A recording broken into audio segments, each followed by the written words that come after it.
नमस्कार दोस्तों, target the study point में आपका स्वागत है। हम आशा करते हैं आप लोग बेहतर होंगे, आपकी तैयारी अच्छी चल रही होगी। मित्रों, हम लोग सामान्य अध्ययन से संबंधित 8 महत्वपूर्ण प्रैक्टिस सेट को देख चुके हैं।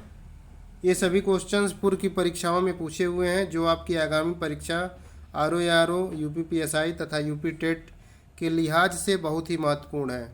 तो मित्रों, जो लोग भी मुख्य परीक्षा में RO की सम्मिलित होना चाहते हैं, वे लोग अपने हिसाब से तो पढ़ते ही रहें, साथ में चैनल पे पढ़ने वाले सभी GS को देखते रहें। जो क्वेश्चंस नया लगे या जो उनको नहीं आता है उसको अलग कॉपी पे नोट करते जाएं। तो चलिए हम शुरू करते हैं। करनाल बंट किसकी बीमारी है? तो करनाल बंट जो है गेहूं की बीमारी है। अगला क्वेश्चन, निम्नलिखित में कौन मानव जनित जीवोम का एक उदाहरण है? तो मानव के द्वारा कौन सा जीवोम निर्मित होता है? तो जो फसल की भूमि होती है, फसली भूमि, वह मानव निर्मित जीवोम है। बाकी जल तंत्र, वर्षा वन, घास का मैदान, ये सब जो है प्रकृति निर्मित है। अगला देखिए, निम्नलिखित में से कौन सा ही सुमेलित नहीं है? तो कोयला देखिए सोनभद्र में पाया जाता है, सुमेलित है।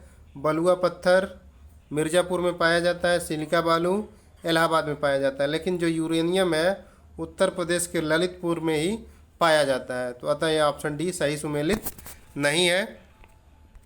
अगला क्वेश्चन देखिए, उत्तर प्रदेश निम्नलिखित में से किन फसलों का देश में सबसे बड़ा उत्पादक है? तो उत्तर प्रदेश जो है गन्ने उत्पादक में पहले स्थान पे है तथा आलू उत्पादन में भी पहले स्थान पे है। तो इस तरह से ऑप्शन 1 व 3 सही हो जाएगा। ऑप्शन डी हो गया। अगला क्वेश्चन देखिए, इलाहाबाद का अशोक स्तंभ किसके शासनकाल के बारे में सूचना प्रदान करता है? तो जो इलाहाबाद का अशोक स्तंभ था उस पर समुद्रगुप्त की प्रयाग प्रशस्ति उत्कीर्ण है। और ये जो इलाहाबाद का अशोक स्तंभ है यह जहांगीर से भी संबंधित है। अगला क्वेश्चन देखिए, उस स्थल का नाम बताइए जहाँ से प्राचीनतम अस्थाई जीवन के प्रमाण मिले हैं। तो अस्थाई जीवन के प्राचीनतम प्रमाण जो है मेहरगढ़ से मिले हैं। अगला क्वेश्चन देखिए,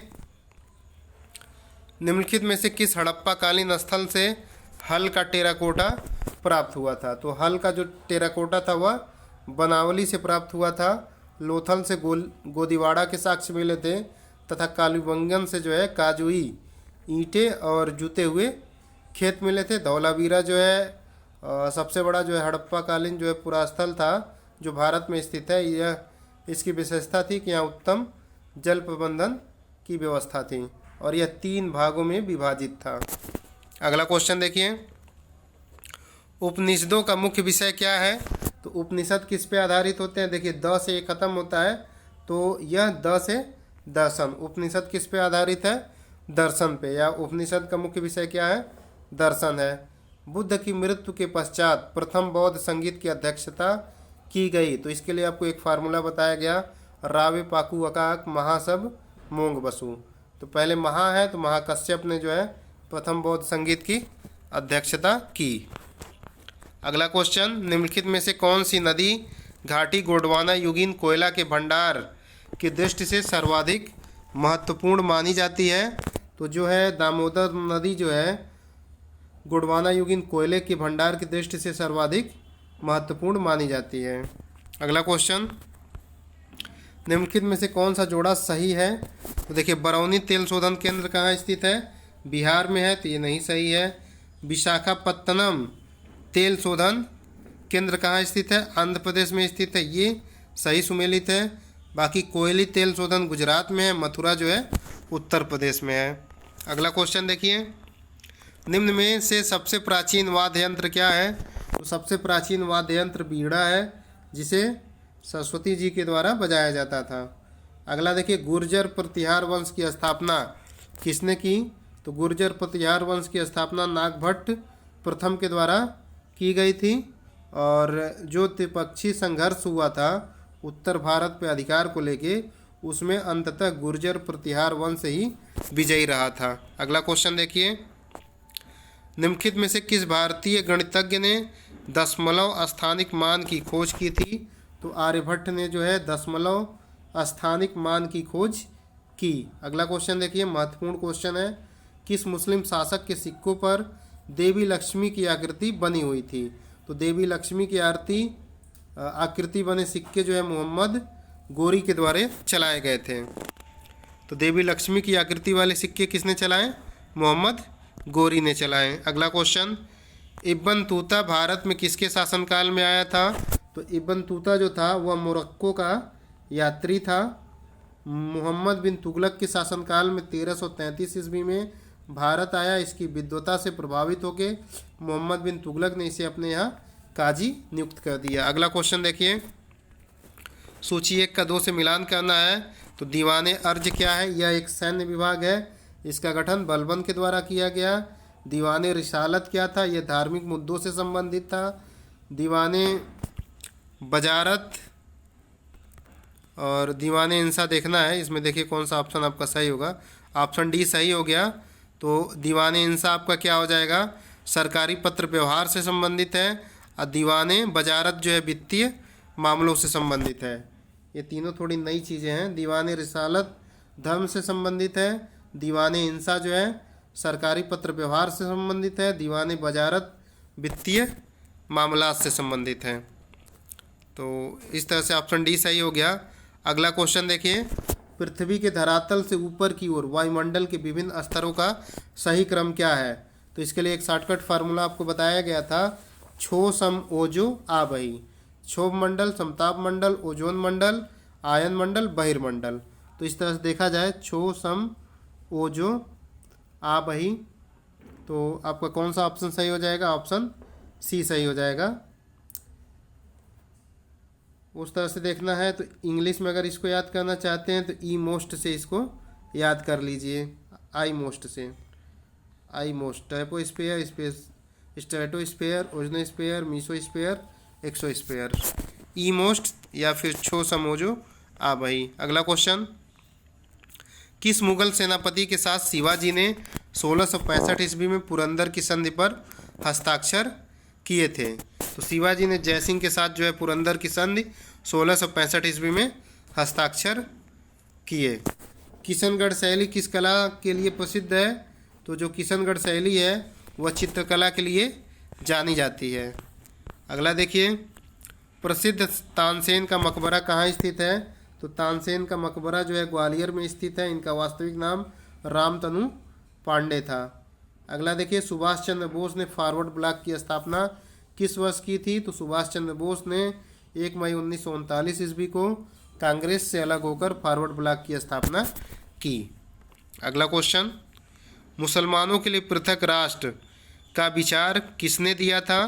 तो मुसलमानों के लिए पृथक राष्ट्र का विचार जो है मोहम्मद इकबाल के द्वारा दिया गया तथा मुस्लिम लीग के द्वारा जो है लाहौर अधिवेशन 1940 में एक अलग राष्ट्र पाकिस्तान की मांग की गई। पाकिस्तान शब्द का जन्मदाता चौधरी रहमत अली है।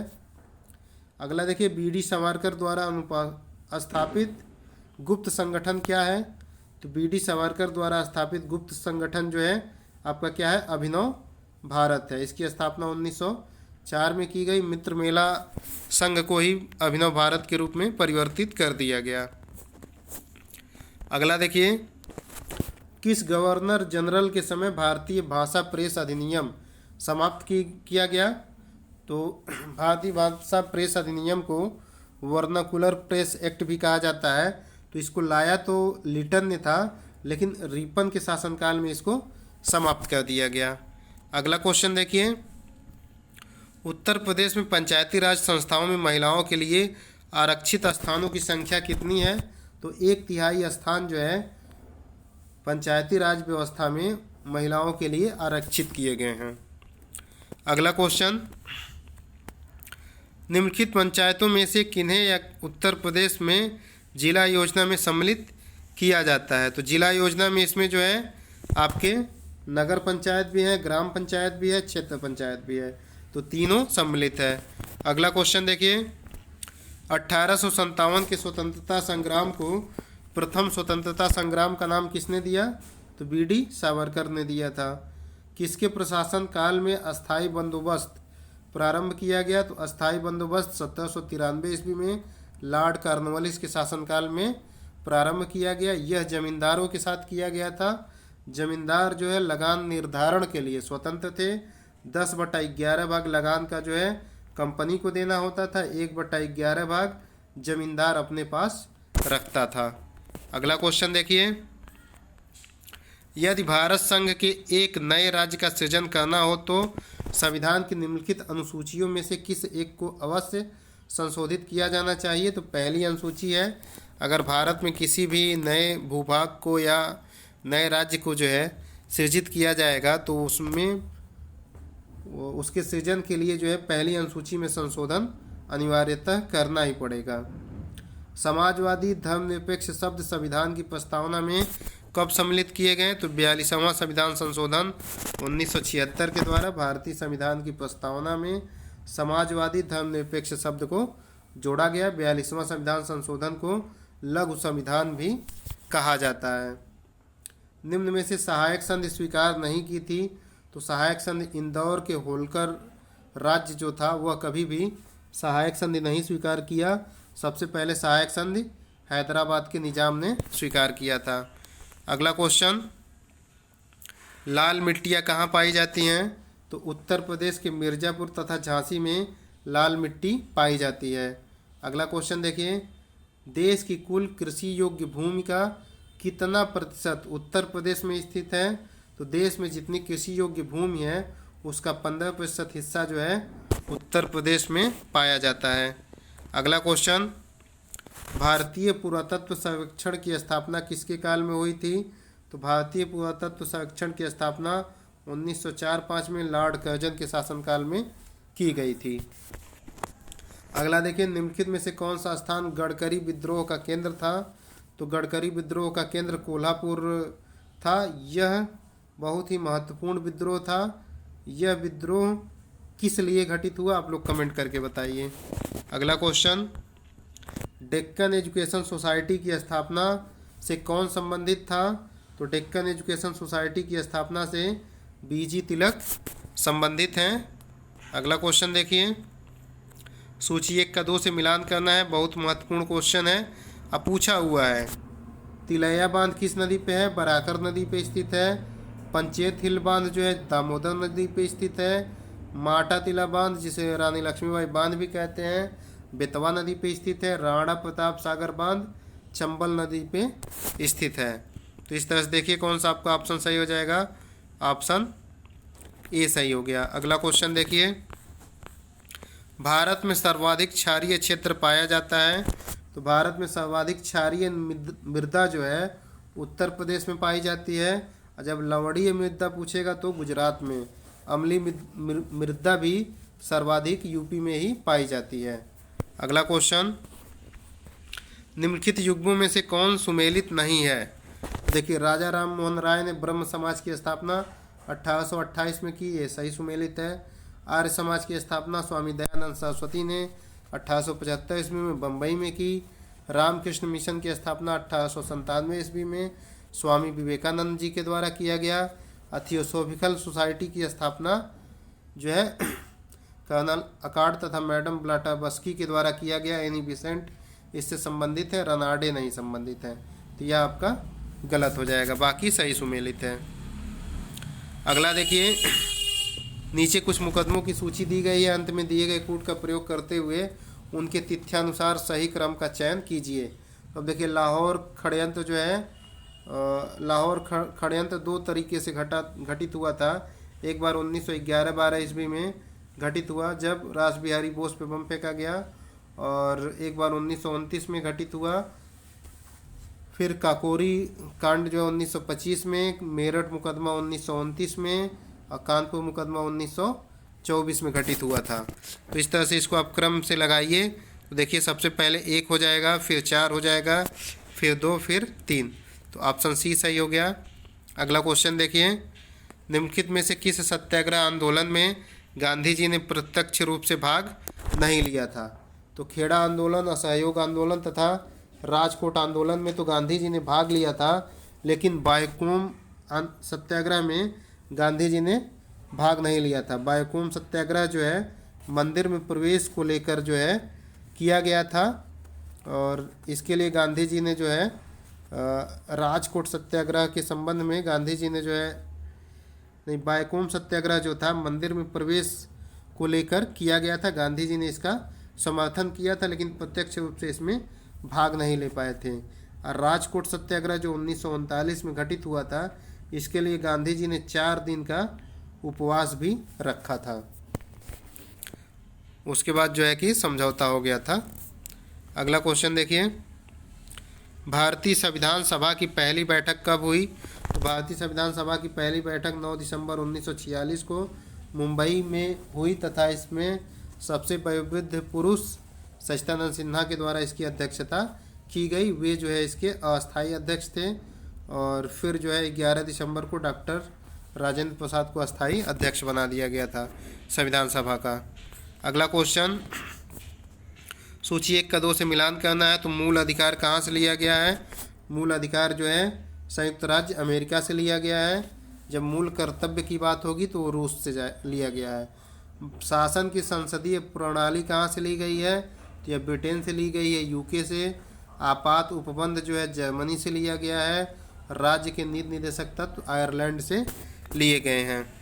तो मित्रों, ये महत्वपूर्ण क्वेश्चन थे। सभी क्वेश्चन किसी न किसी पूर्व की परीक्षा में पूछे हुए हैं।